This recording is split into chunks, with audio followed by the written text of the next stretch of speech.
Assalamualaikum warahmatullahi wabarakatuh. Perkenalkan, kami dari kelompok 10. Di sini kami akan mempresentasikan materi mengenai bimbingan bagi anak berperilaku bermasalah. Sebelumnya, perkenalkan, nama saya Aimiranti Utami dan rekan saya PB Julpa Sajidah.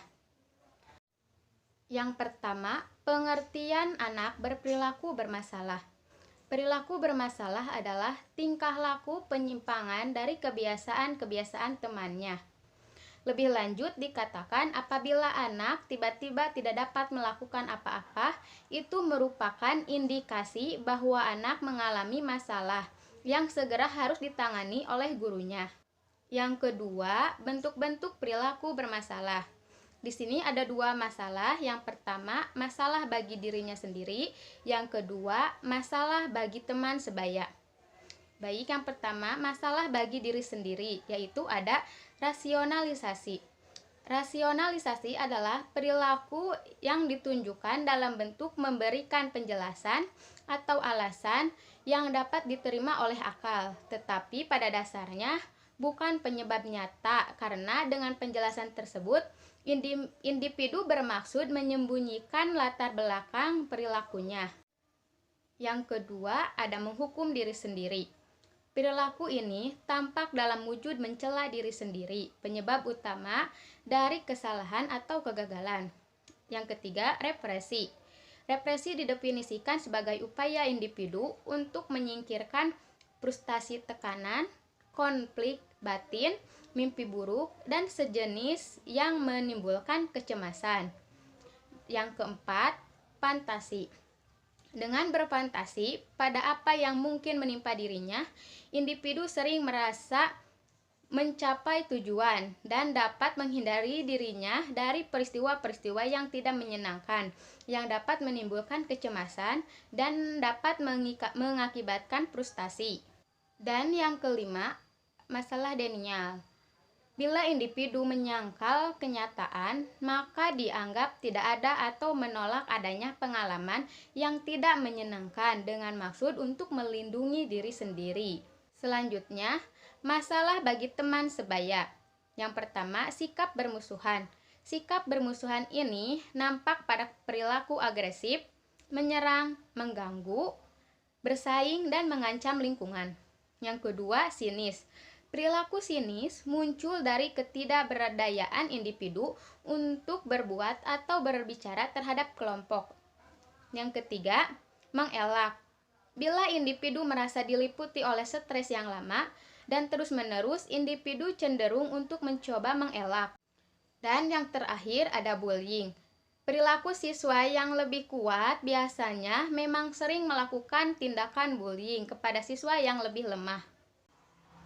Identifikasi masalah-masalah karakteristik perkembangan anak yang berkaitan dengan anak berperilaku bermasalah.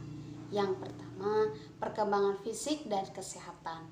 Berdasarkan hasil pengamatan guru, terungkap bahwa gangguan perkembangan fisik dan kesehatan di kelas rendah, kelas 1-3, sangat lamban dalam bereaksi gangguan pertumbuhan pada gigi.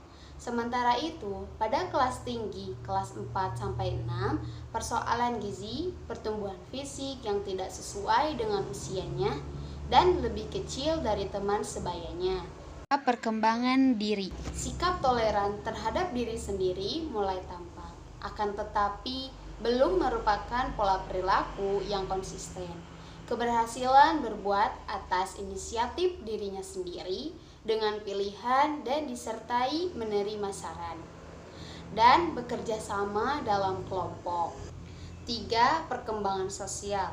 Perkembangan hubungan sosial murid di SD telah menunjukkan kecenderungan orientasi kelompok yang cukup kuat.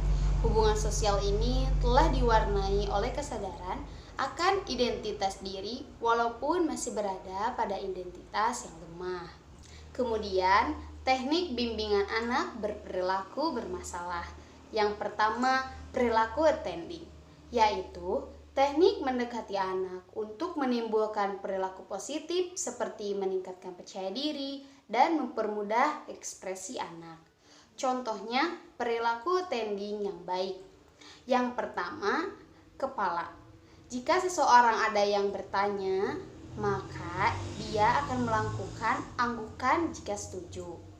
Kedua, ekspresi wajah yang tenang, ceria, dan senyum. Kemudian, contoh perilaku attending yang tidak baik. Yang pertama, kepala menjadi kaku. Dua, ekspresi wajah melamun, mengalihkan pandangan, dan tidak melihat lawan bicaranya. Dua, empati. Menurut Ekayanti dan Sumarno tahun 2015, secara psikologis, setiap manusia pada dasarnya memerlukan sikap empati dalam hidupnya. Sikap empati ini lebih dibutuhkan seorang siswa dalam upaya menumbuh kembangkan yang mendalam kepada sesama manusia. 3. Refleksi adalah teknik untuk memantulkan kembali kepada anak tentang perasaan, pikiran, dan pengalaman sebagai hasil pengamatan terhadap perilaku verbal dan nonverbal.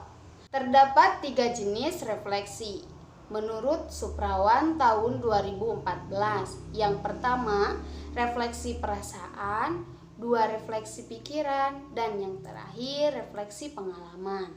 4. Eksplorasi adalah teknik untuk menggali perasaan, pikiran, dan pengalaman anak sebagai siswa. Dengan teknik ini memungkinkan siswa untuk bebas berbicara tanpa rasa takut, tertekan, dan terancam.